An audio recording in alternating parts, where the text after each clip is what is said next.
Want to shop Walmart Black Friday deals first? Walmart Plus members get early access to our hottest deals. Join now and get 50% off a 1-year annual membership. Shop Black Friday deals first with Walmart Plus. See terms at walmartplus.com. John! What? Red 7! I don't know what Red 7 means. Hot route! I don't. What is hot route? Will you just go stand on the other side, please? Down! Come on. Ready! Down! Set! Hut! Hut! Hut! Hut! Hit me! Booyah! That's what we call a sack lunch. Nom, nom, nom, nom, nom, nom. It's time for the Soonerscoop.com postgame show presented by Eskridge Lexus in Oklahoma City. Eskridge Lexus is the official travel partner of Soonerscoop.com podcasts. Now, here's your road crew, Carrie, Eddie, and Bob, wrapping up all the action and reaction from this week's game. Welcome back. It is the Eskridge Lexus postgame podcast, the final regular season edition as the Sooners fall, and they go down hard, 37-17. Close game at the half, but just too many big plays given up by the OU defense, and that offense that couldn't pass block happened to show up. And by the way, they still don't have any receivers that can get open, and it's just it kind of was rinse and repeat. Welcome in now Eddie Radosevich and George Stoya III, who are back in their hotel room back in Baton Rouge, Louisiana. And can I even say welcome, boys? Is that too much never of a left. bother? We never left Baton Rouge. We've been here. No. I said, can I say welcome? Is that okay? Are you in the type of mood after that game where I could even say welcome to the show? Yeah. Oh, yeah. I mean, it kind of is what it is. I don't think that I'm angry. I'm not mad. It just is. I'm just happy. We're just happy it's over. Thank God. Yeah, for the most part. There's still a bowl game where like half the team's not going to play in it, and you got to cover. Yeah, it the anyway. bowl game is whatever. The bowl game might be just bigger just to be able to say that you've gone to a bowl game for the last 26 years. And it's more so just practice. Just, who's going to be on the team, who's playing in the game, who's coming back. Like all of those questions, I guess, will be somewhat answered for that. But in terms of the result of the bowl game, I'm sure it'd be nice to win, but I really don't give a shit. That's fantastic. Obviously, there's so many things in this game you can point to as just kind of holy shit moments. What was that? But obviously the kickoff return was the start of it, the 100-yard kickoff return. By the way, Zach Schmidt, great effort on that. He was about the only one. He was there until somebody knocked him over at the end. But the last person trying to run down the returner. Then he comes back and hits a 44-yard field goal to tie the game back at 17-17. But all of a sudden, here comes Garrett Nussmeier out of the who was the coach of the varsity Blues team that was shooting people up all the time? Kilmer? Is it Bud Kilmer? Yeah. Bud Kilmer. He got Bud Kilmered. Brian Kelly, we know what he will do to people. He will do what has to be done. So I'm sure they shot that thing up with Novocaine or whatever they do. He was right back out there, and then he throws the 40-yard touchdown pass to the Hilton Jr. kid, and it just seemed like that was such a backbreaker with 45 seconds left to go in the half. And look, at that point of the game, everybody was losing their minds over the way that OU handled that last possession before and not going for it. But after you watch the second half, I felt vindicated in saying they should have just run the clock out. No, I feel even the total opposite, Carrie. I could not disagree more. And here's my thing. I'm not saying OU should have just taken a bunch of shots down the field or even thrown the football. I don't even care if you throw the football.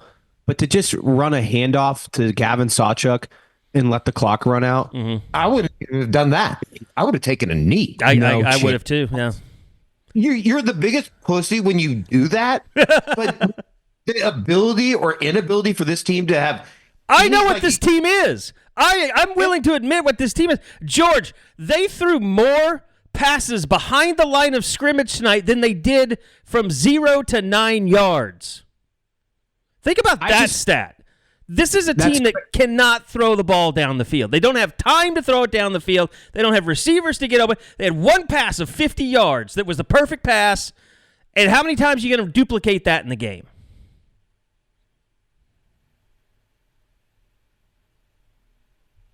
This is where you talk back, George.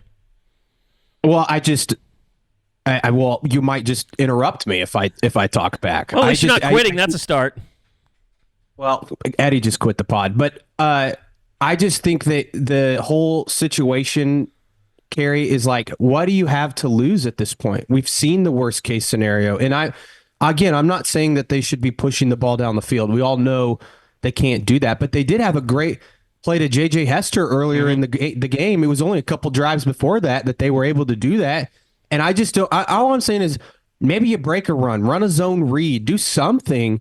You have 2 timeouts. You're just going to go to halftime. And I get it. I get what you guys are saying. It's 17-24. I mean, but you're on the road at a place that no one expects you to win. You've had which is even more reason not to do it. In my opinion. It's not. I just think that, like, what do you have to lose? Like, at least play like to win the game. You literally have nothing to lose at this point. It doesn't matter.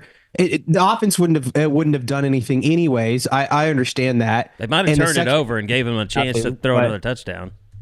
Yeah, well, it wouldn't matter, but let's do it. But that's but that's also the reason why okay, whatever. You guys can be fine. Be a bunch of pussies. Don't go for it.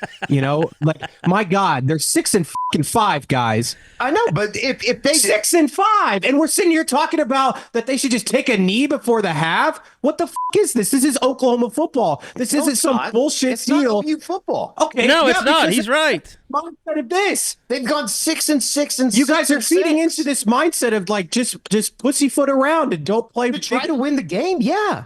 You're not going to, if you go turn the ball over there and it's 24-10 at halftime, it really is over. Or at 31-17. It would have been 31-17, yeah.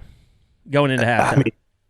Yeah, I disagree. If you play like that, then you're always going to lose. I'm just thinking that it didn't matter. It didn't. No. It didn't. Because they go back to the kick return. That's the moment inside that stadium. George, you were in the open air press box tonight. I wouldn't say that it was like the most hostile crowd. I don't think that it'd be like in their upper echelon of best environments that they've ever had at Tiger Stadium. But I think at that point of that kick return, it was kind of like they patted Oklahoma on the head and was like, okay, this is going to be all right. We're going to be okay. They can't move the football. That's exactly what they needed. And it's just another example that, and I'm back to like the dark thoughts of Brent as a head coach. That's just like, that shit can't happen. And I know they've been good on special teams. That shit just, it gets you beat every time. And they're a bad football team because of it. Well, and it's also the difference in kicking to that side of the field where the ball was not going into the end zone and landing right at the goal line to give them a chance to return it. But it was a terrible play. They lost containment. They had nobody in the center of the field. Like they ran. I'd have to go back and watch it, but I would say that about half the team was not in their lanes or where they were supposed to be on that kickoff return, or they got blocked. And that's the thing. You watch this game tonight, the way that LSU moved the ball for the most of the night when they didn't throw a 40 or a 45-yard touchdown, they threw those passes out in the flats, and they blocked their asses off. That was the most OU allowed themselves to get blocked out on the perimeter all season tonight. Yeah, I think that there was a little bit of, and especially once you got into the second half, that it was a defense that was just like, I mean, what else are we supposed to do? The offense can't match anything that we're doing. The problem with I think the problem with the defense is, and you've seen it throughout the season, is that they know when the offense isn't playing well, which is the majority of the time, that they have to make something happen. And so you're seeing Zach Alley, Brent Venables, the players, they're pressing on defense. They're trying to create a big play like they had early in the game with the scoop and score. Like they're trying to do all these different things to create the big play, and they're getting burnt on the back end, and they're just not good enough in the I think they're okay in the secondary, but they're not good enough to contain some of these guys. And LSU's got a great passing attack, and Garrett Nussmeier, they had the perfect formula to beat this Oklahoma defense today. And once OU went down 2 scores, the game was over. Yeah. I mean, they had no chance once they went down 2 scores. And they were down 2 scores. I looked up, there was still 11 minutes left in the third quarter. I was like, well, shit. What am I going to do for the next hour and a half? Yeah. And then, they go down and I can't remember what the first series of the second half was for OU, but I want to say it was a 3 and out. And then LSU goes down and scores. And on the next possession, OU's moving the ball to get back into the game. And the double pass, there's been a lot of bad plays this year for Oklahoma, some absolutely horrific plays. I think that one might take the cake in terms of bad play call and just terrible decision. Play. Yeah. Yes. Hey, it's Austin James. Yes, I'm living with diabetes, but it doesn't have to define me. Thanks to the Freestyle Libre 3 Plus sensor, I get real-time glucose readings throughout the day. The Freestyle Libre 3 Plus sensor is small and easy to wear, giving me the freedom to focus on my life as a parent and a musician. Now this is progress. You can get a free sensor at freestylelibre.us. Offer available for people who qualify. Visit myfreestyle.us to see all terms and conditions. Certain exclusions apply. Data on file. Abbott Diabetes Care. For prescription only. Safety info found at freestylelibre.us. And it makes you wonder, like, okay, they put in all these trick plays, but it never looks like they always look messed up. There's always something about them that's kind of janky, and it makes you wonder, like, okay, they're adding this stuff, but how much are they really working on this? Because for Bauer Sharp to throw that ball, he should have been hearing a coach scream in his ear after repping that time and time again.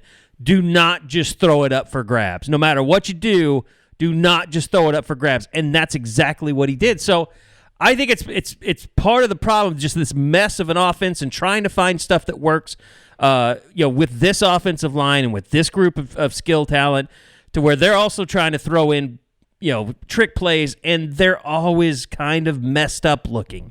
And that was the worst one of the season. That was by far the worst one of the season.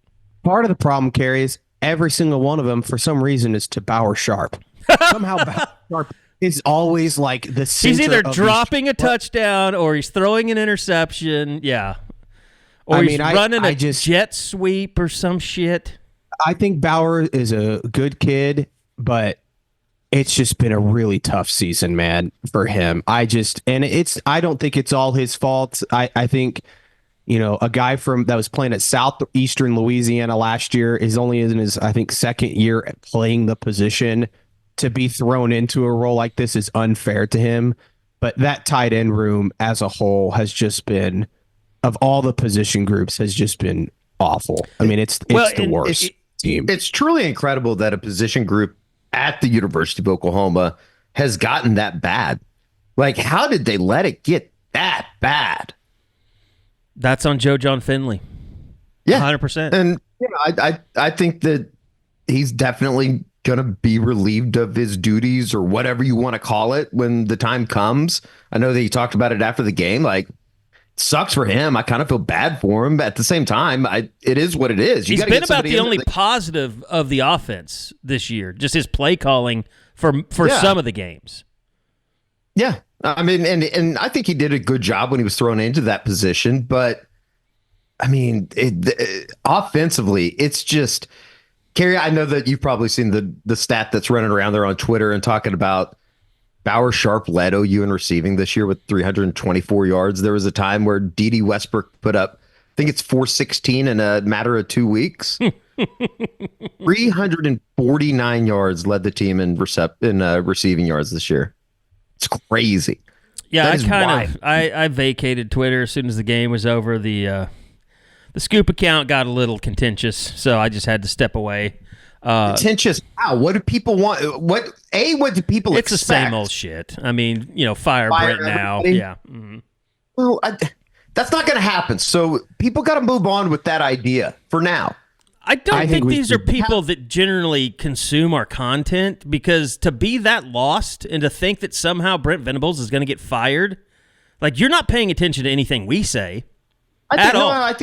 No, they are. I just think that they're mad. They're mad in the moment, and I get that's how they take it out. They fire everybody. The amount of people we've had come up this weekend because we went to just an awesome party. Shout out the Sadler family. Just threw the party extravaganza of the year last night in Baton Rouge. It was awesome. We had, and it was a spectacular party, Kerry. But I don't have any FOMO, so might as well not even bring it up. Yeah, I had several people come up to me and you, Eddie. I'm sure that were just like, hey, like, I follow you and I troll you all the time. Just wanted to let you know. It's just like, all right. Well, they're like, that's just how I take out my anger online. And so, I was like, I appreciate that. You guys, you trolls out there, you guys are the backbone of Sooner Nation. You need that. The backbone of social media. You've had a big season. No, look, crazy. I keep trying, and I have to keep trying to remind people like that are upset about the offense, like, they have fired the offensive coordinator. They're going to hire a new offensive coordinator. Like, we can stop complaining about play calling and all that stuff now.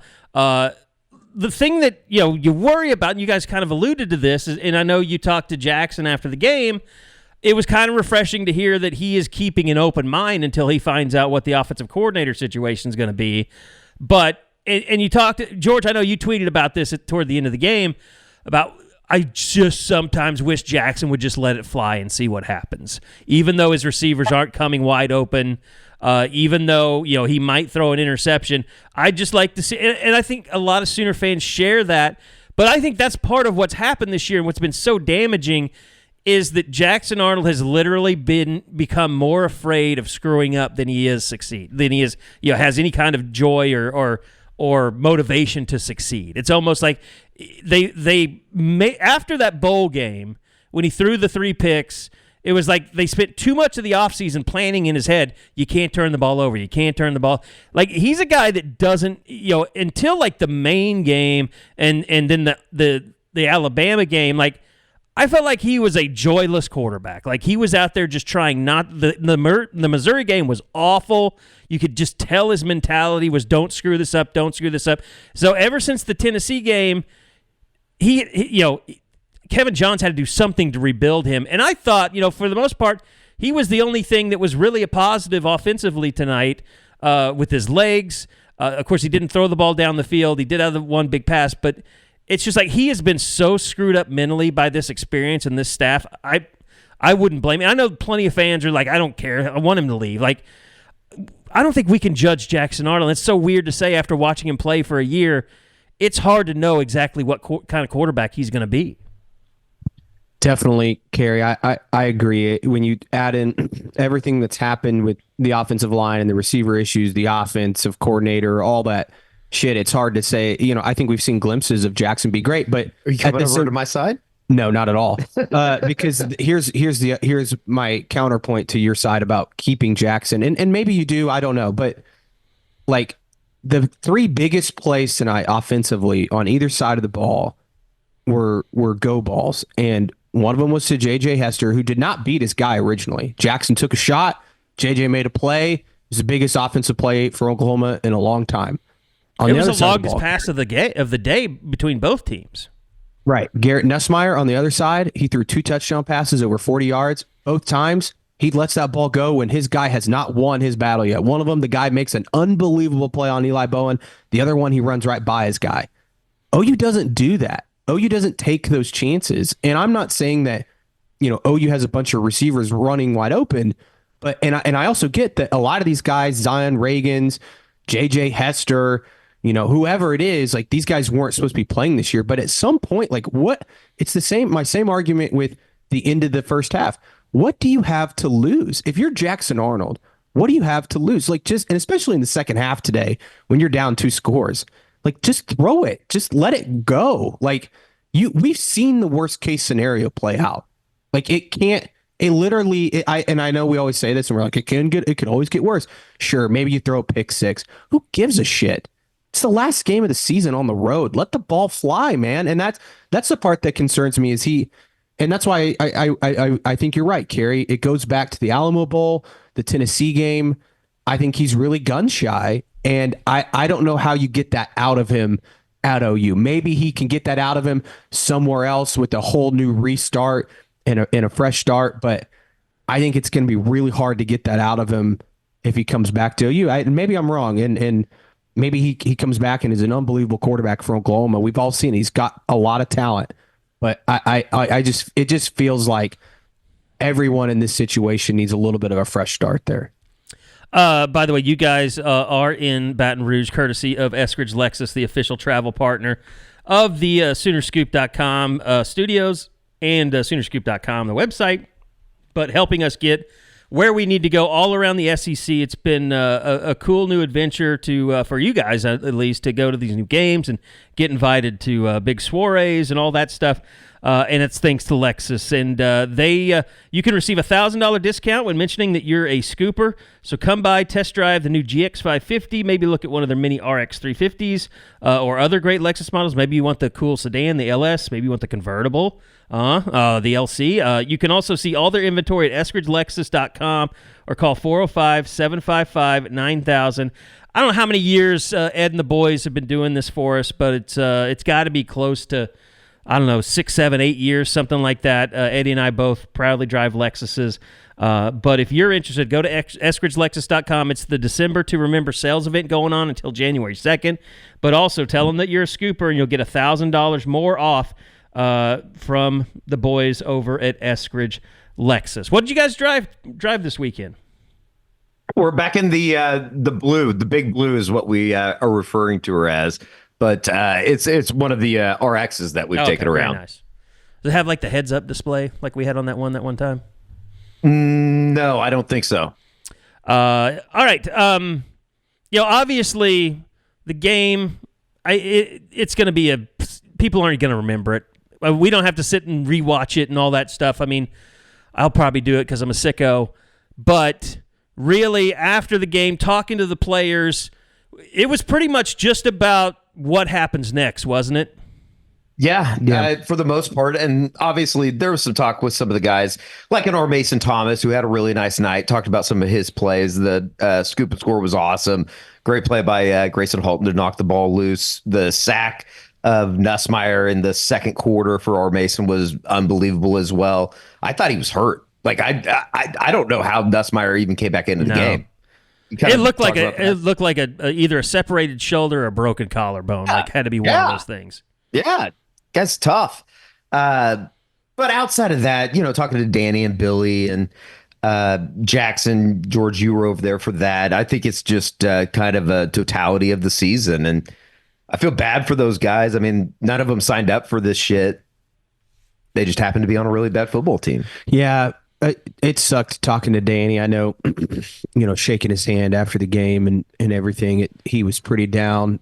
He gave Eddie a hug on his way out. But, I don't anticipate those guys playing in the bowl game. I don't know why they would. Yeah. Danny and Billy, that is. Mason, I think, is really interesting just because he had such a great season. Like, I don't know what his draft grade's going to be, but I would assume that OU's going to have to put together a decent he's like priority NIL one package. When you're talking about guys like two guys on this team coming back next year. Zach Alley talked about Kip and Kobe being like, it's their time. Yeah. It's their time to be the linebackers at the University of Oklahoma. So, yeah, I mean, it was kind of awkward, too, because it was, Kerry, the way the stadium's kind of shaped, or I guess put together, it's kind of weird. We had to go like out and then come back in. So guys were like kind of sneaking by, I guess. I know that like JJ Hester and Sam Franklin were made available. I didn't get over to talk to them. It was kind of weird. I think a lot of people, especially with the team, are just everybody's kind of thoughts and focus right now are not even on the bowl game. Really, it's what's going to happen in the next couple days. Yeah, and I thought Jackson's comments were kind of interesting because he said that, I think the quote was, "There's no reason for me to think about leaving," but at the same time he said something along the lines of like, it's in God's hands, which is always like kind of a sign of like, I mean, I don't know. It just seems like when guys say that, it's like, okay, there's definitely a chance they leave. I think he genuinely is waiting to see what happens with the offense corner search, which if we want to get into that, who knows? That's my take right now. They're going to announce one soon, but you could talk me into 3-4 different guys, and you could even talk me into a dark horse candidate without naming that we don't even know who it is. We haven't thought about to begin with. I keep trying to. For some reason, I'm obsessed with coming up after the Gus Malzahn news, which I said during the season, like maybe Gus Malzahn will get fired. No, you can bring him in as offensive coordinator. He just up and retired. Like it's like I'm done with this head coaching shit. I'm going to go be an offensive coordinator again. Which stunning move. God, if only Brent Venables had known about that. Like, he still would have gone to Florida State. He's connected to Mike Norvell. Yeah, I didn't know the connection there, but there's got to be something that happened behind the scenes. It was just like, hey, if you wanted to do this, I think I want to get out of this head coaching racket. He wanted to stay in Florida too, I would assume. I think that there was a lot of connections there. I thought he was going to do wonders in Orlando, in the Big 12, good recruiting base. Who's going to get that job? I don't know. How attractive is it nowadays? Oh, I think it's attractive. Still attractive? Yeah. You can win. I mean, look at Josh Heupel got a head coaching job from there. Scott Frost didn't do anything with it, but he got a head coaching job from there. I mean, would they go to G.J. Kinney? Isn't he a UCF that guy? Would be an interesting. I think it's all the same pool of candidates that Oklahoma's kind of looking at, as OCs maybe. Kerry, the way that Brent talked about the upcoming hire, it definitely made it seem like they have somebody. Look, I think it's done. I think they know who it's going to be. I talked to some people over the weekend, and I've shared this with you guys. I mean, I've gotten a couple different timelines on this. Monday, Tuesday, Wednesday was one I was given.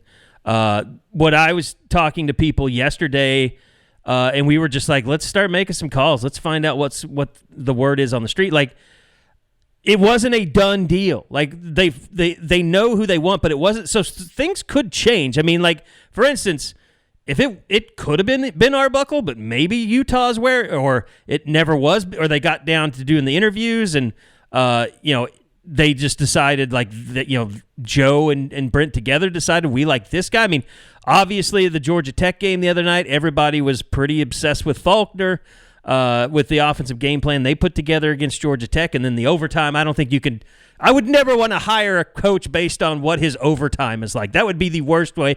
Like, if you want to get fired, let somebody play like 8 overtimes and try and decide what offensive coordinator is any good in that situation. That was a crazy game. Yeah, that was nuts. 8 overtimes. I mean, between that and Ohio State getting upset on Saturday afternoon, just unbelievable.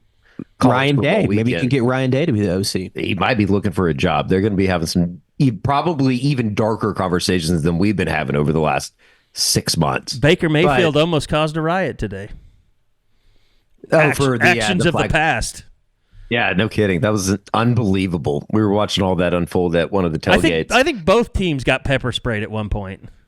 Yeah, I saw that. Was it Pat Forty or somebody said that he got pepper sprayed down on the field after the game? Oh, I would have reveled in that if I saw that. I think he did, yeah. It was the thing with Arbuckle that George and I kind of talked about on the way to the stadium this afternoon, and then obviously on the way back. The Utah thing is just weird to me. Like, if he was talking to OU and it was going to be done, why would he be talking to Utah? And yeah. If you guys don't know, there was a 24/7 report out, right, from Utah side of things that Arbuckle and Utah had maybe had mutual interest in each other. And I don't know about the mutual interest, but I know Arbuckle talked to Utah. That is confirmed 100%. So, and that happened late in this week. Well, but you're right, Eddie. It's like if Arbuckle was the guy, you would think he would just shut it down. Like, it's not like OU isn't going to outpay Utah if it's the right guy. I don't think there's any question that they would be paying more than Utah will be paying. No, unless with what Kyle Whittingham had said a couple weeks ago, and just kind of the weirdness around that, would they bring him in and slap a co-head coach label? Coach in waiting. Man, that'd be a hell of an upgrade. Sure. Utah'd be really, really, sticking its neck out there and taking a risk on Arbuckle. I don't know. I'm just spitballing. I still think it's. By the way, Washington State did lose to Wyoming 15-14 today. Yeah, it was not good. Bad loss. John Mateer did not play well either. No. Granted, was it in Laramie? There might have been like I think it was in Pullman. What I saw was Washington State was on the right side of the score. Ben Arbuckle's game planning for OU's bowl game, for the Gasparilla Bowl. That's in Florida. Oh, already? Yeah, it's just like he's not focused on. I don't know. I still think it'll. I mean, there's just a lot of smoke around Arbuckle, so it makes sense. But I can truthfully say, and I think we all can say this, and I know talking to other people on the beat tonight, there's not a whole lot of people in the know on what's happening here. It's Joe and Brent have kept this so under wraps. Like, I can tell you, like, I talked to somebody high up, and they said, we only know it's 2 people, but they wouldn't tell me the 2 people. They didn't. I don't even know if they knew it was 2 people, but they knew it was down to 2. Like, these are the people that have to sign off on everything. Yeah. You can kind of put 2 and 2 together and figure that out. I would think that the 2 names, if there is 2 candidates that I feel pretty confident in right now, it's Ben Arbuckle and Buster Faulkner. Hey, it's Kaylee Cuoco for Priceline. Ready to go to your happy place for a happy price? Well, why didn't you say so? Just download the Priceline app right now and save up to 60% on hotels. So whether it's Cousin Kevin's Kazoo Concert in Kansas City, go Kevin, or Becky's Bachelorette Bash in Bermuda, you never have to miss a trip ever again. So download the Priceline app today. Your savings are waiting. Go to your happy place for a happy price with Priceline's Black Friday sale. Save now and travel later with our best deals of the year. Go to your happy price, Priceline.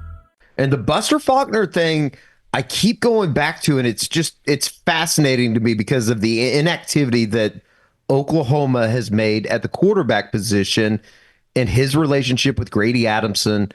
We've talked about it before, the Deer Creek quarterback, who I think OU could flip. And it sounds like OU possibly could be reaching out to him. So I don't know which. So you think the Faulkner connection to him could tip us off to it being him? Possibly. It makes a lot of sense. We're all going to look dumb when it's just Arbuckle. Sure. On Monday or whatever. But please welcome your new offensive coordinator, Joe John Finley. Oh, my gosh. That was, I can promise you that's not happening. Yeah. Oh, I know. He sounded like a coach that, he knows his future is. The way I asked him tonight just what it's meant to him to coach at OU and his alma mater, and the way he answered that question was pretty telling on that it was over. What his future is going to be. Yeah. And I feel bad for him in that regard. But again, his position group has not been good. I don't know. Who do you guys think? Who do you think will stay? And I think it kind of depends on who the offensive coordinator is, but who would you say stays on the offensive staff? I think Bill and Emmett. Bill for sure.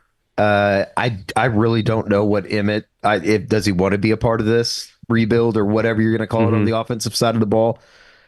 He has to be just, you talk about Jackson just being mentally effed right now. I would have to think that Emmett Jones is to a certain extent the same, just with all the injuries. And Zion Kearney got hurt on the final play of the game.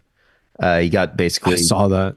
He got, helped off the field. Yeah, I think he got rolled up on. Reagan's had a couple of drops today. Who? Reagan's had a couple of drops today.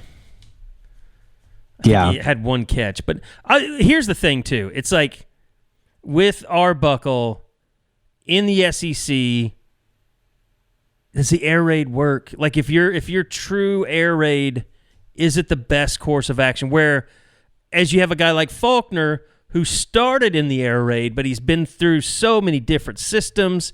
He knows so much. It's like, those NFL guys, it's like, Todd Munkins at Georgia, and I know their offense is nothing to write home about right now, but he can do so many different things because he's been in the NFL. He's been in college. He's worked under, multiple people, ran multiple systems. He's multiple as an offensive, and that's the way Kevin Wilson was. I just like Faulkner, and let's face it, you got he's 43, I think. I don't know what type of a recruiter he is, but I think there's 2 things. You got to have somebody that can run a successful offense in the SEC, and I don't know if that's strict air raid. I did reach out to some people today and say, hey, what do you think about these guys? And I'll say it because there was no sensitive information. I talked to Bob Stoops today, and I said, do you think OU should stay, air raid? And he was like, when did we get out of the air raid? Like he's like, we've always had some element of the air raid in it. And, and I didn't end up destroying comments because Lincoln Riley said this, but Bob was like, we basically got excommunicated from the air raid club when Lincoln was here because we ran the ball too much and Mike Leach hated it. So like he's like you're always going to have some element of the air raid, no matter who you hire, because it's made its way into every facet of football now. But at the same time, don't you also want some guy that knows when it's time to just be a physical football team, that you're going to be good in the goal line situations? The thing with Faulkner to me is you could potentially turn OU into the Ravens or the Eagles, whereas with Ben, I always want to say Albertsons. I know that's not the name. Arbuckle. I think you're more strict air raid with a little bit of QB run in there. I don't think you're as multiple. I don't know the ins and outs of what he's running. I know that they've done a lot of QB run game. Arbuckle has this year. I don't know if that's personnel wise, but I think that Brent told us last week that he wants somebody that can adjust to the personnel they have and what needs to be ran to be successful in the SEC. I don't know what that looks like. I think obviously Texas has found a very good formula under Sarkisian.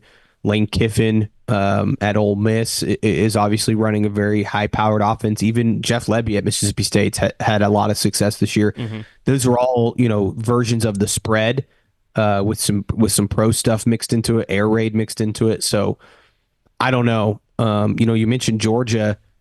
I'm interested to see if they make a change at OC. We're not going to know that till probably the end of the season. Mike Bobo on the hot seat? I know there's a lot of people not happy with it in Athens. And if that is the case, I would assume Buster Faulkner would be a leading, if not the top candidate at Georgia. So I don't know. I don't know where I'm going with this, but yeah, it's a confusing discussion. I mean, it's like it can't get. The thing that I come back to though, Kerry, is I don't know if the air raid, like pure air raid, can be successful in the SEC.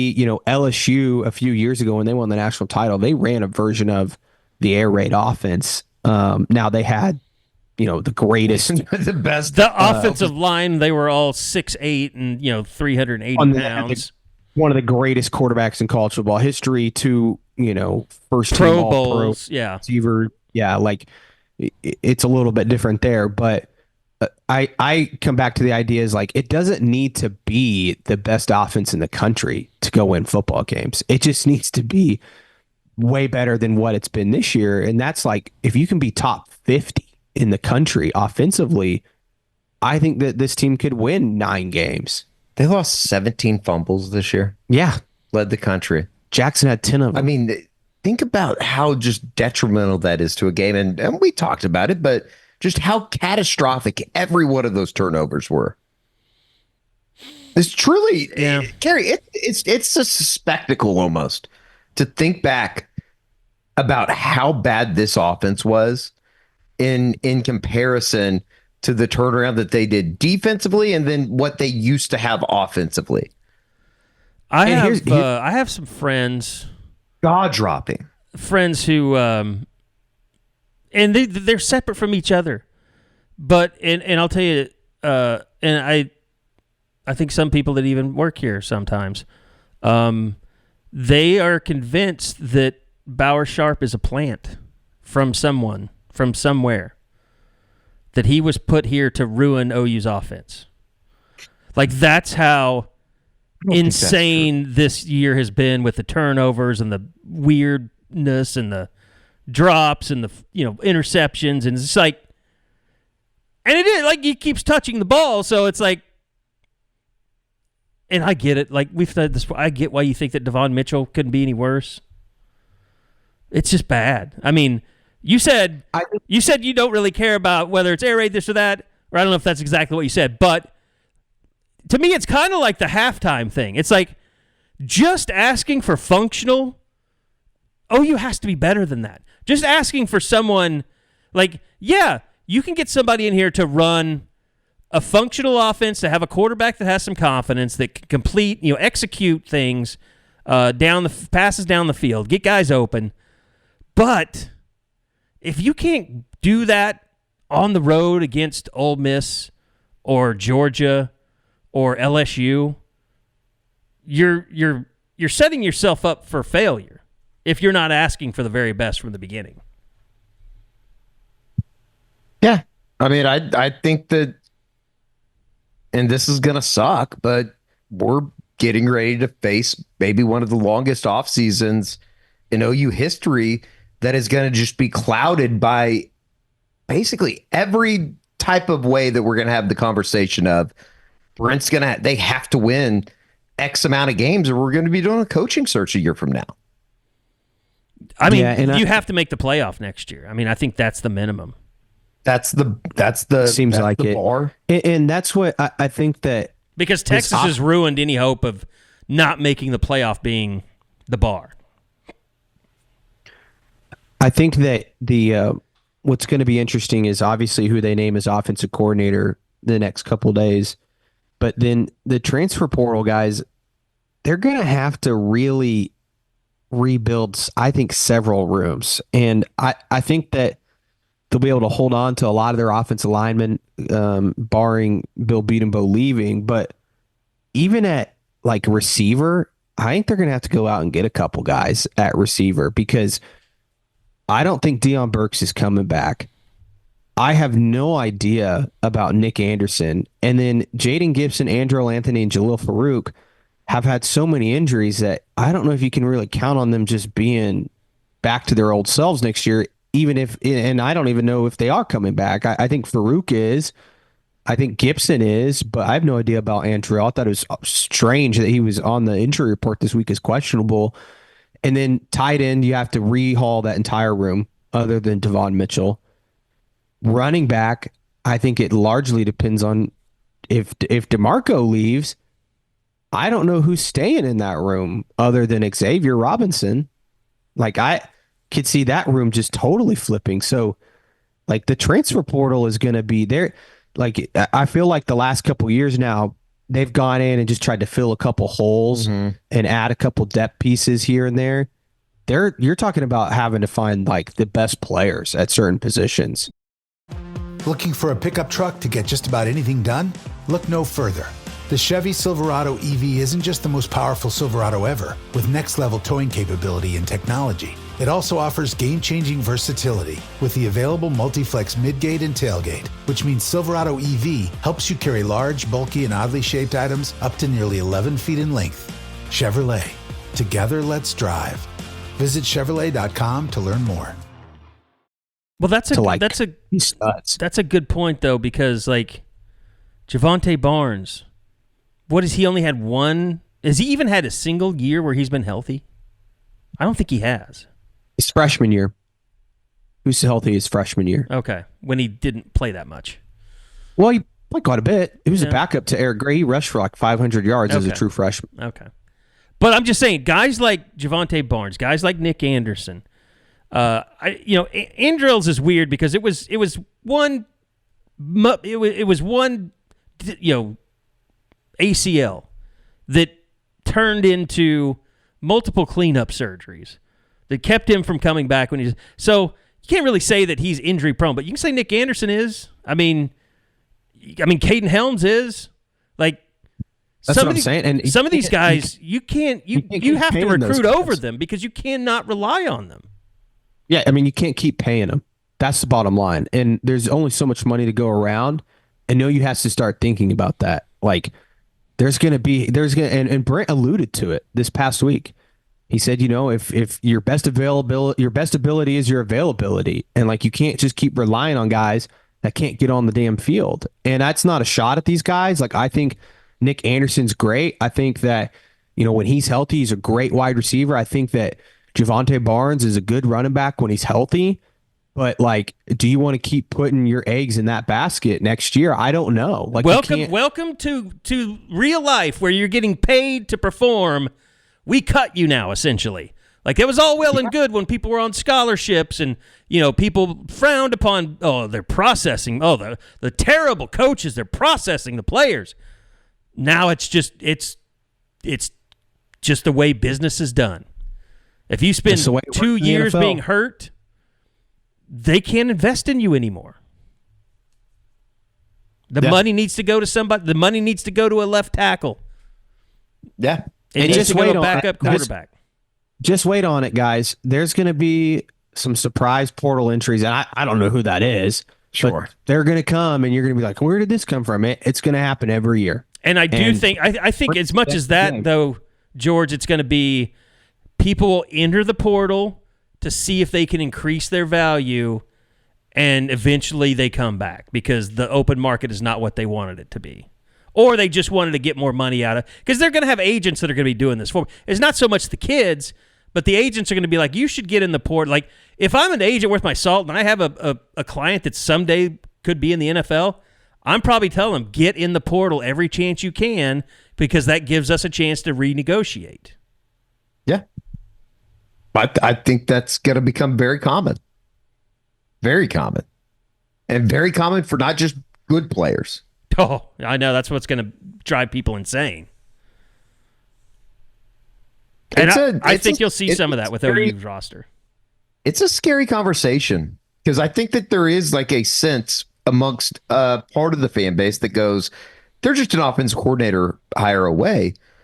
I mean, they are, yes, but it just feels like, I mean, that product tonight that they tried to throw out there, and I know that they just came off of a win over Alabama and it looked great and they averaged 5 yards a carry. That offense tonight was inept, is putting it lightly. There was nothing that they could do at times. It was deja vu at times. It was Ole Miss second half. Yeah, a little bit. I mean, it was Ole Miss second half, Missouri whole game, Auburn whole game, Texas entire game. Like it's not just they repeated every performance that they've had this season. Sure. They are what they are. I will say one thing that they didn't do tonight, outside of fumbling the football, no penalties. If I remember correctly, they have any illegal. They had a legal like snap. They had a legal snap. Yeah, Troy Everett had an illegal snap. But outside of that, no big penalties that put them behind the sticks. They did have the one they got. They got a penalty on first down, but then Jackson ran for like 18 when it was 1st and 15. I believe that was the illegal snap. That was the illegal snap. Yes. Troy Everett. So that's a positive. I'm trying to think of any other positives tonight from an offensive standpoint. I don't have any. That come to mind. I mean, it's very defeating. I was telling George on the way home, it's very defeating when you get down by 2 scores and even 10 points. And to a certain extent, I would have felt the same at 8 points. And the game's over. Well, and even be able to score unless you bust a big play. Even the kick return, like this team has to play so perfect on the other two sides of the ball, special teams and defense, that when you give up a play like that, the game's over. Well, and the other scary thing, and this might be a conversation for another day, and maybe it's just a thought. Brent Venables teams coming off big wins or big momentum swings, they handle it like shit. Yep. It's not gone well. What was after Texas last year? What was after Texas last year? The UCF game where they almost lost at home. Oh, yeah, like 30 to 29 or whatever it was. Yeah, and then even 2 years ago, and I know it was a different situation, the team just wasn't very good, but they go beat the shit out of Nebraska, Nebraska was obviously a bad football team, and then they turn around and lose 3 in a row. And I know some of that's, Dylan Gabriel was hurt and all of that, but they clearly just didn't play good football after that. They can't build. They can't take momentum. And anytime that they give a team momentum, the other team takes it every time. And maybe that's just the product of a bad football team. Then that's what it is. And, again, I hate to bring this up because I do think it gets over-exaggerated sometimes, but the game management was also not very good tonight. I know you guys disagree with me on the halftime thing. That's fine. But in the second half, having to burn a timeout. Completely agree. Coming out of a TV timeout. Yeah, that's an indefensible one. Well, you had the one that was I would have taken the delay of game. I think it was the first possession, or maybe it's the second possession of the second half, where it's 3rd and 8 and they have to burn a timeout, and then it just ends up being a throwaway pass. And then to burn a timeout at the start of the fourth quarter, the start of a quarter coming out of a extended ridiculous timeout. Yeah. Like that's an extended timeout for television. And again, it doesn't make a difference because they weren't coming back anyways, but you need those timeouts. Why did they have to call the timeout on defense to start the fourth quarter? Did they not have somebody out there? It looked like they were lined up wrong or something.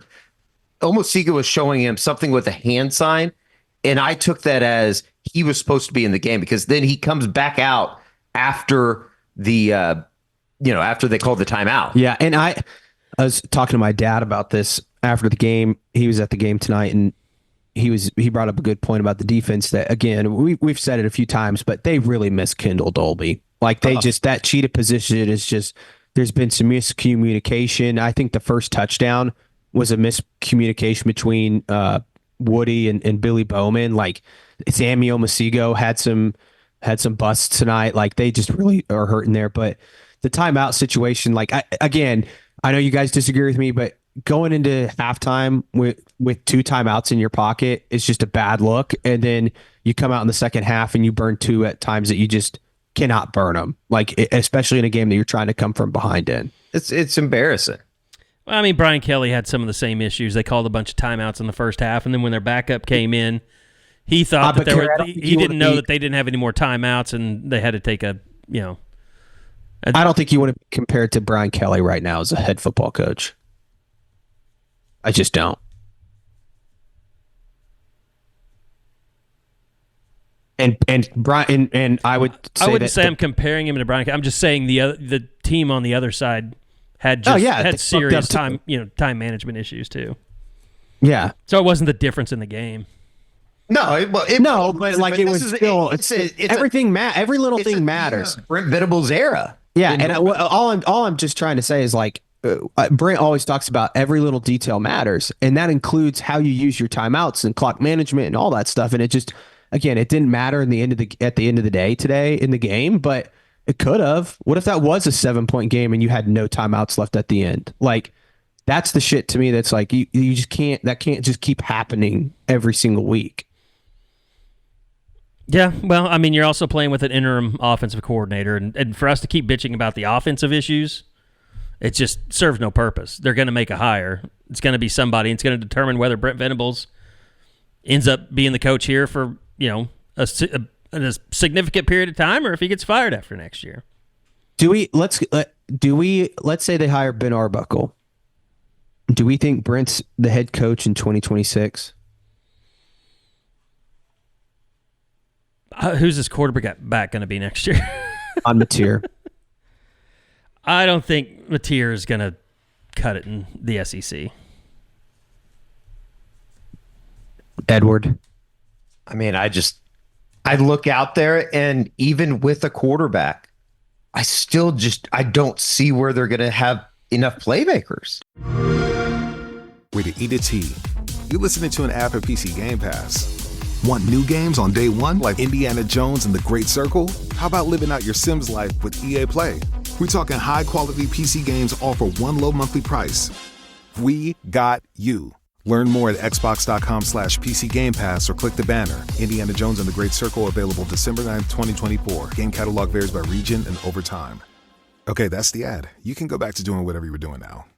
And that's why they're going to have to get him in the portal. Like I'm asking you, the thing is, it's an unfair question to ask, even though it's the only question we're going to be asking. But like, it's an unfair question to ask because you're having to imagine players on the roster that are not on the roster right now. And they're going to go get guys that can just all of a sudden come in and make plays. Right. And it's going to look like a completely different offense. I maintain the same point. Like, just because it's going to be somebody better than Seth Luttrell doesn't necessarily mean it's going to be a great hire. Which, correct, you can pretty much hire anybody that's had any experience as a play caller at a major program, and they're going to be better than Seth Luttrell. It has to be a great hire. It has to be an excellent hire. It has to be a home run grand slam hire. Yes, it does. I don't know that Ben Arbuckle feels that way to me. I mean, the reality of the situation is Ben Arbuckle has to be like the second coming of Lincoln Riley in terms of what Lincoln 100%. Did in 2015. 100%. It turned out to be a home run hire. 100%. Like that's what has to transpire. Ben Arbuckle or whoever they hire, it has to be that sort of That's what has to happen, where you go into 2025 with low expectations, kind of like that 2015 team, and all of a sudden you had the right hired OC, you go get some guys in the portal, and you're able to just turn the thing around. But I don't know. And they gotta hold on to these guys on the defensive side too, and that's not going to be an easy thing to do. I think everybody just assumes they're going to be able to do it. We'll see. I haven't heard anything, but like you never know. And R. Mason Thomas decides to go to the NFL. I mean, that'd be a massive, massive loss. Well, I think the one thing that we learned. Go ahead, Eddie. Say that again. Oh, I was just saying you're already losing Ethan Downs, who had and Trace Ford and Caden Woolard. I mean, all those guys are gone. I know PJ got out there a little bit tonight. We haven't seen totally busted on the Caden Durham 50-yard run. That was on. Yeah, that was him, I believe. I would say, guys, after just looking at the totality of the season, you got to go out and find at least a couple more corners. Yeah, definitely. You need a good vet. The more, and I guess the more, the season's over, it might be one of the worst portal classes to come together for Oklahoma. I'm dead serious, in the history of college football. To bring that many guys in that were just not good enough. Well, to be fair, the portal's only been open for a few years now, but it might be the worst. It's definitely not. It's definitely not good. Line, and Des Malone, I thought, was just, what's he doing out there? He's okay. I thought he got picked on all night. I know he was the only guy that kept Caden Woolard or Caden Durham out of the end zone. Yeah, he played okay. Okay, but he's not. He's not Gentry Williams. Yeah, what is? He's kind of like Kenai Walker. The more he plays, the more he's going to get exposed. Kenai Walker even on this team right now? I didn't see him at all tonight. Was he on the sideline? I honestly did not see him. Yeah, I'm sure he was. The participation report here. Well, he didn't play. I know that. I don't think. I never saw him take a snap. But you got to hold on to Eli Bowen. Yeah. I still think Jacoby Johnson can be a really good player at corner, but other than that, it's not like you have a bunch of proven guys that you feel real good about next year. Robert Spears-Jennings. I know it's not cornerback, but I'm just thinking. Yeah, Robert Spears-Jennings. I still think Peyton Bowen could be a great player. You love the trio of freshmen at safety. We'll see if Jeremiah Newcomb can be a guy at corner, but yeah, you definitely have to go out and get a couple guys in the secondary. I wonder if you go out and get a linebacker. Just because I think you need to, because I don't know how much Picotti's ever going to be able to give you. Well, I was even thinking about Picotti. Is Jaren going to be back? I think more like Jaren. I think Jaren will be back. I don't know that, but I still think he can be a good player. Yeah. Lewis Carter, Skip Lewis, Kobe McKenzie. Like, you feel good there, but if you could get a veteran guy, maybe. I think defensive end, you got to go out and get a starter at defensive end. Like, you got to go get somebody that's played. You got to go get the Power 5 football. The kid that ended up at A&M that was from Purdue. You need to go get somebody like that. Yes. Do we put Gentry Williams in the can't count on him category? Yes. Yeah, you have to. And I love Gentry, but it kind of is what it is. These people every single week tweeting at me during the availability report, which thank God the availability reports are over. Those have been the biggest nightmare every single week. I hate it because if somebody's not on them, they ask you a million questions. Well, not on it. It's everybody that is on it should be no surprise. It's been the same all year, and everybody's like, "Why is so and so on there? This is crazy. This is awful." And I'm like, "Have you been paying attention?" Every week, the first reply is, "What's going on with Gentry Williams? Wake up, people! Pay attention." It's not going to happen for you, George. I can tell you that. I know. And those people probably aren't listening to this. No, they're not. They're not consuming anything that we do. They're listening to local radio, I think, and probably. Local radio apparently hates me too. Apparently, I got attacked on local radio today. About what? Can we have some more details? Apparently, your coworker Carrie went after me in the postgame show and said that I I don't know what I'm talking about, and that I'm a mouthpiece for the university. Who is this, Traber? Maybe. God. I told you, he invents enemies. He cannot help himself. Hey, this is the same guy that's like asking, like being like, "Oh, you do such a great job" before I go on the air pregame. Like I can tell you right now, I'm not going on the pregame show anymore. This is like when a grandparent, or not a grandparent, but like you maybe go see your grandparents and they're living in like a nursing home, and like their neighbor tries to pick a fight with their like grandkid. It's like, easy, old man. Think you're better than me? You're lucky that we're getting your this is pills at 9 a.m. This is the same guy that asked me a couple weeks ago if OU should consider moving, or if they have considered moving defensive linemen to offensive line. Yeah. Yeah. Like, whatever, man. People need to. Well, never mind. I'm not going to say it. Oh, we say much worse about him in the morning, so you can say whatever you want. Pray for him, and when we go to bed tonight, we'll pray for them. I guarantee what happened is Blaine Brown is sending him fictitious information about things that you say about him. Oh, he's gonna Blaine is going to text him every detail that we've just discussed, except he's going to twist it to make it look like we were ripping on him a lot worse than when we did. I mean, he's hated me for a long time, so I don't really care. Well, you kind of deserved it. The best thing I've done I didn't deserve anything, Kerry. The best thing I've done is the one that attacked me in 2000, whenever that was, when I did the game on ESPN. Oh, man, does it go back that far? Yeah, I mean, when he comes on and rips a freshman in college kid for doing the ESPNU broadcast. Yeah, fuck him. Fuck you. He's going to pray for you with your dirty, foul language. I don't accept his prayers. We had quite the experience in the McDonald's drive-through line on the way back to the hotel tonight too, Kerry. How was that? It just took forever. I mean, they wouldn't take our order, so then we just pulled up to the window and we had to order at the window. I mean, it took us like half an hour. Yeah, it was insane to get some chicken nuggets. It was the perfect cap, the perfect ending for what has been just a shit season. It's a lost season. It's unfortunate.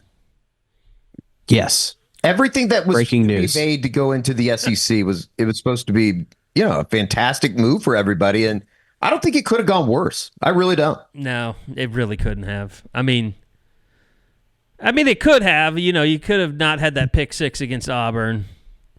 Yeah, you could have not beaten Alabama at home. I mean, we would be talking about a coaching search right now. Definitely could have gone worse. The point still stands, though.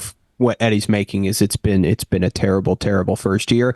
I still think that, in a weird way, I had a lot of fun. Yeah, like it was awesome seeing all these places, and I still think that in the long run, this was the right move. Like Oklahoma, like, is it bad right now? Yeah, it's terrible. But like, I still think that you do this every single time you make this move. And there's going to be a lot of people that say that's wrong and stupid and a bad take. But in the long run, if Oklahoma wants to win a national title, they're playing in the right conference. I'm so down right now on this whole entire program that I just feel like it's almost kind of nonsense to be talking about Oklahoma and national titles. I really do. And by the way, it's now 24 years since they've done that. Longest streak in school history. There's also only 2 coaches in all of college football that have won a national title. Yeah, that's true. I mean, all you have to do is just look at the incredible year that's folded, that's folding out in front of us. I mean, you have 12 teams that are going to be in the playoffs. I don't know which one. Texas might be the best one. Yeah, that's definitely a concern, and I think it emphasizes and highlights even more the situation that Oklahoma's in, because if you're going to, they're the biggest rival and you compare yourself to Texas and all this other shit, people better wake up in the athletic office. I think everybody needs a little wake up. I mean, and this should serve as a wake up. Like everybody's had their, had their shots at the coaching staff, Brent, and all this stuff. But whether it's, the administration, I mean, a wake up call has been going on for a while, and I think the fans also have to realize where they are in the pecking order in terms of budgets, in terms of resources. Like, OU is lagging. They're behind. Like, I don't think the message gets out there enough. Like, if you want to do better and have better players, at some point you're going to have to pony up yourselves. Mm-hmm. And donate to One Oklahoma or whatever needs to happen. Like, you have to make up for some shortcomings that OU's donor base doesn't have compared to Texas or Texas A&M or whoever. This is a massive. We talk about it for Brent. This is a massive next year for Joe Castiglione, Joe Harris, the people in charge over in this athletic department, because this year's been a failure. And the heat is definitely coming on them. I mean, we saw it this year. I mean, we had to deal with the Joe Jr. stuff. I mean, people are reaching out and they're voicing displeasure to the higher ups like I haven't ever seen. I don't think. I think that's a good thing. It might not be unhealthy, or it might not be healthy, but I think it's something of a good thing, because I think it's healthy. It means people give a shit. I mean, we talked to people last night. It's embarrassing. It's all embarrassing right now. And credit the people that came down to Baton Rouge knowing that they were probably going to get their ass kicked. I actually Maybe don't. Not as bad. I was about to say, I don't. Everybody we talked to, Eddie, thought that OU was going to win the game. I thought that they would. I had a chance. Yeah. Yeah. I'm saying the fans. Sure. I think there was a good majority of the fans that thought they were going to be able to go in and win this football game. Yeah, and I think a lot of people got lost in the sauce of last week and the way that they won that game. But as bad, I'll say this, as bad as the season has gone, you got to give it up to the fans. I mean, they showed out at Ole Miss. They showed out at Missouri. They showed out in Baton Rouge. Like, even after the shit had gone bad, the fans were still, and I know a lot of people had planned since this was announced to be at these games, and maybe it won't be that way next year, but I think and even the final game against Alabama, that crowd, I mean, awesome. Trace Ford was talking about he had never heard a crowd like that anywhere that they played. He thought it was better than even playing in the Cotton Bowl. It was awesome. Look, the fans have proven they give a shit. It's now time for OU to go and prove that they also give a shit. And I know we all believe they do. I think that the wake-up call has been heard, and now they have to go out and prove they can fix this shit. Because if they don't, everyone's ass is on the line next year. We're not just talking about a coaching search, I don't think. Like, what you're talking about, like even somebody like President Harris, who's, only been the president now a few years, like, I don't think people are going to be too happy if the football team's not winning. I don't know what they're doing in academics. I can't say I'm too educated on that side of it, but like it goes back to, who was it, Kerry, that said they want to build a university, George football Lynn team. Cross. Yeah, George Lynn Cross, a university that the football team can be proud of.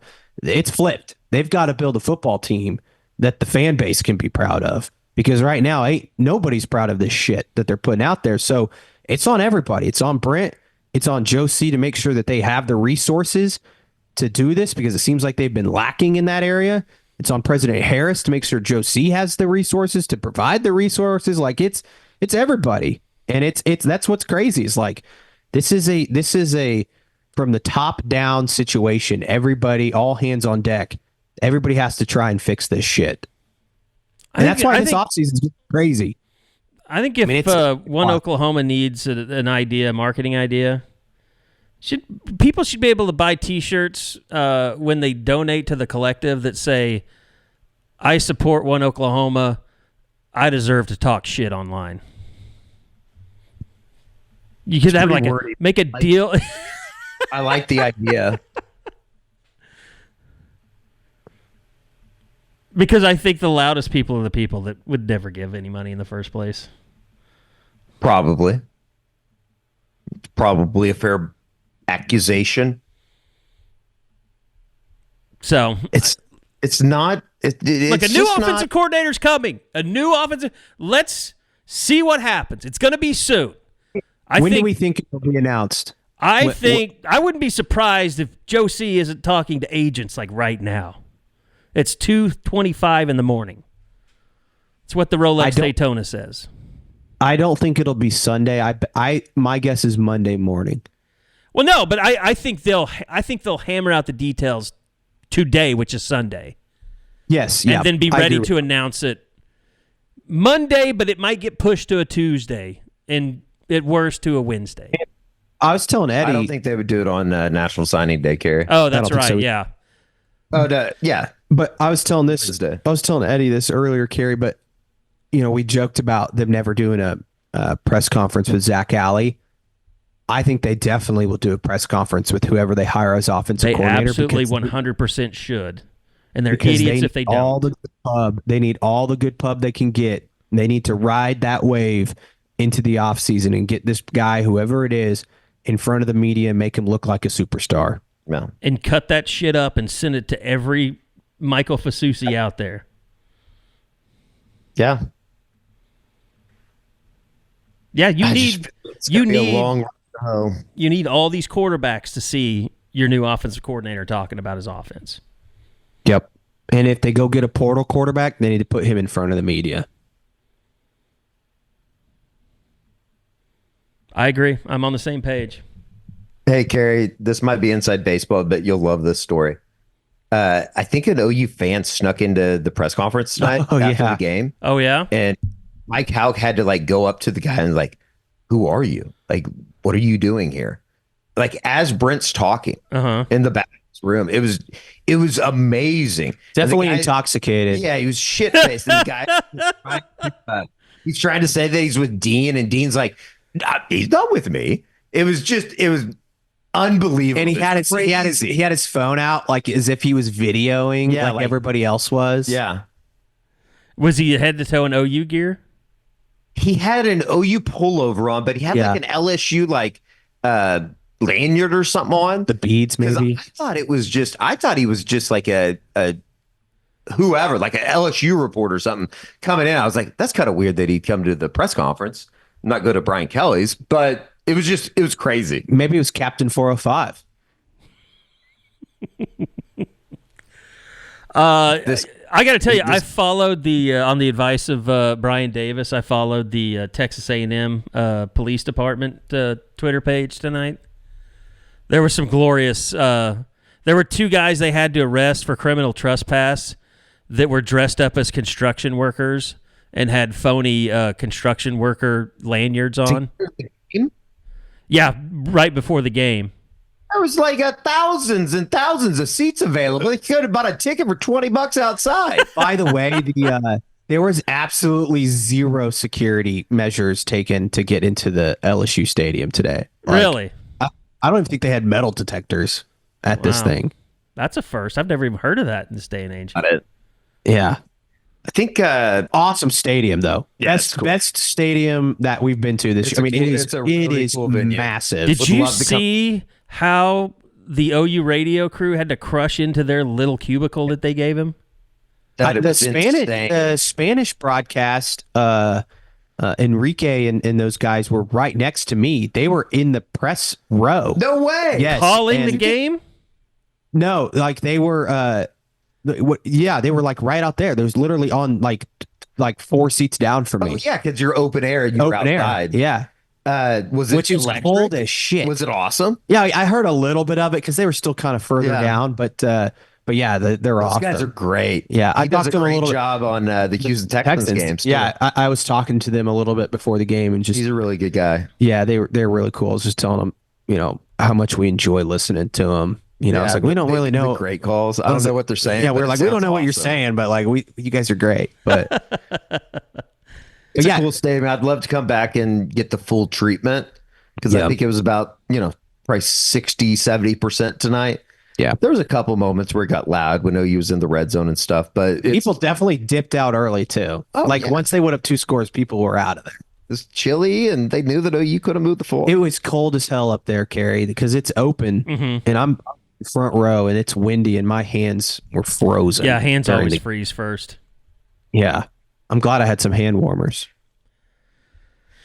Well, it wasn't pretty. The whole season pretty much played out that way, but there still is a bowl game. There'll still be one more Eskridge Lexus post-game podcast. What happens from here, just stay tuned. Go sign up for Sooner Scoop. That's $1 for 7 days. You can try it out. If you don't like it, you can cancel. If not, you'll become an annual subscriber. I would imagine 7 days are going to be worth it. These 7 days are going to be the most worth it of any days of the year. Brent Venables, he's on his last go. He's got to make the right hire as an offensive coordinator. He's got to do well in the portal. He's got to do well in recruiting. We'll see what happens with Michael Fasusi. I mean, that's going to be the big storyline. I'd asked Josh earlier if he made it to College Station. I have not seen anything, but I haven't looked that hard, to be honest, to see if he was there or not. I would imagine A&M would have preferred if he didn't show up. But there's tons of stuff that's going to come down. George and myself are going to be tracking down any kind of offensive coordinator news that's out there. It is all over the map. I mean, we're having a hard time really believing anything because it all seems to change, and we get little nuggets here and there that makes us think, okay, maybe we're on the wrong scent. I'll say Josie and Brent have kept this as close as you could possibly keep it to the vest. Nothing's been leaking on this thing. So anything you've heard to this point, it's pure bullshit. So we're going to find out exactly who the offensive, maybe it will be Ben Arbuckle, but that had not been put together as of today. So we're going to keep checking that. We're going to keep updated with Josh on the recruiting side of things as we had the signing day. And guys, any last words before we get out of here? No, I don't think so. We appreciate anybody that is still listening to us throughout the season. It's been a rough one, and obviously on the YouTube stuff, we do enjoy doing all that kind of stuff. So thanks to everybody for tuning in. I said it on the YouTube show, but we've had so many people on the road this year just come up and say how much they enjoy the stuff, and we get it, man. This season sucked. We don't like covering this shit either. We're all in the mud together. But we appreciate everyone talking to us at the games and listening, obviously, to all the stuff we do. But it's been a shitty season, but I will say I've had a lot of fun going to these different places and seeing the OU fans, but also just experiencing the SEC. Like it's a different world, man. It's a different world, and it's been fun. I'm looking forward to doing more of them in the future. Amen. All right, that's going to do it. Thanks to Eskridge Lexus, the official travel partner. Remember, EskridgeLexus.com or 405-755-9000. Tell them you're a scooper. You get $1,000 off your next vehicle purchase at Eskridge Lexus. That's going to do it for the Eskridge Lexus post-game podcast. We'll see you guys back here after the bowl game right here on Soonerscoop.com.